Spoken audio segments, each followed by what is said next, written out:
India shopping mall ఆషాఢం kilo sale ఆరంభం. గత ప్రభుత్వం నిర్లక్ష్యం వల్ల 300 కోట్ల ప్రజాధనం వృధా అయిందన్నారు ఏపీ స్పీకర్ అయ్యన్న పాత్రుడు.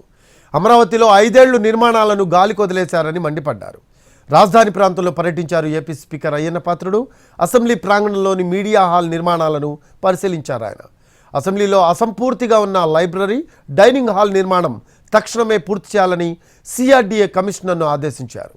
అసెంబ్లీలో క్యాంటీన్ ఏర్పాటు చేసే అంశంపై కూడా అధికారులను ఆరా తీశారు స్పీకర్ అయ్యన్న పాత్రుడు.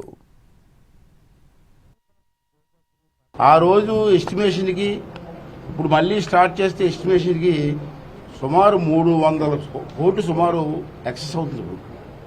ఇప్పుడు మళ్ళీ రీటెండర్స్ పిలాలా మొత్తం వర్కులన్నీ కూడా పిలాలంటే కాంట్రాక్ట్లు ఏమన్నారంటే ఆ రోజు రేటు వేరండి, ఈ రోజు రేటు వేరండి, ప్రజెంట్ రేట్ ఇస్తే మేము చేయడానికి సిద్ధంగా ఉన్నామని చెప్పి వాళ్ళు అన్నారు. ఒక నాయకుడి తాలూకు నిర్లక్ష్యం వల్ల ప్రజల తాలూకు డబ్బు 300 కోట్లు అనవసరంగా వేస్ట్ అయిపోయింది ఇటువంటి క్లిష్ట సమయంలో. అలాగే అసెంబ్లీలో మీటింగ్ అయింది. అక్కడ అకామిడేషన్ చాలా విచిత్రం ఏంటంటే బాధాకరమైన విషయం ఏంటంటే నాకు నన్ను మీటింగ్లో పవిత్రమైన అసెంబ్లీ, రాజ్యాంగపరమైన అసెంబ్లీకి వైట్ వాష్ లేదా ఏమంటే 5 సంవత్సరాల డబ్బులు ఇవ్వలేదు అన్నారు. ఈ అసెంబ్లీకి కూడా డబ్బులు ఇవ్వకపోతే ఎవరు చెప్పుకుంటారండి, ఎవరితో మాట్లాడతారండి?